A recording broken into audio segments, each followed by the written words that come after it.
Happening tomorrow, a man serving life in prison for the 1981 murder of a Philadelphia police officer is expected to appear in court. Mumia Abu-Jamal has petitioned the district attorney's office to vacate his previous failed attempts at appeals, which would allow him to reappeal his case. Ahead of the hearing, the victim's wife spoke to Action News. And Action News reporter Bob Brooks live for us this afternoon with the latest on this one. And Bob, what does she have to say?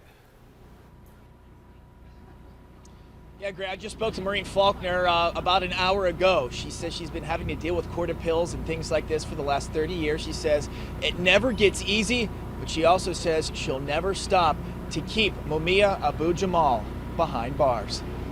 Maureen Faulkner met with us today to ask something.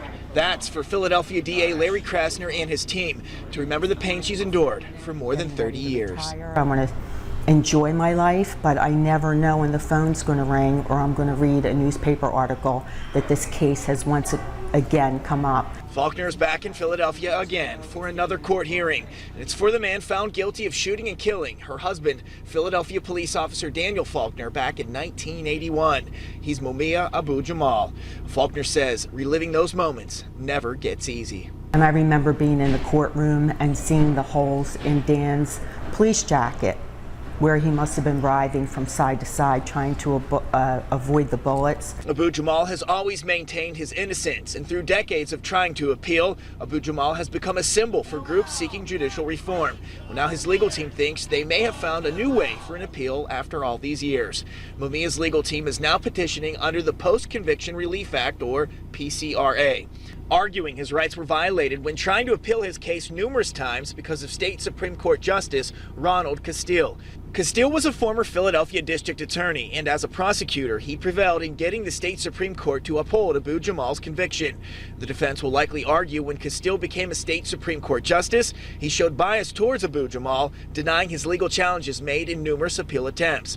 And if Abu-Jamal's team is successful during the hearing tomorrow, his right to appeal again will be reinstated, something Faulkner says she's feared might happen for decades. Mumia Abu-Jamal murdered my husband. So what they're doing now is they're trying to find technicalities to get him out of prison 37 years later. I will continue to fight until my death to keep this man behind bars.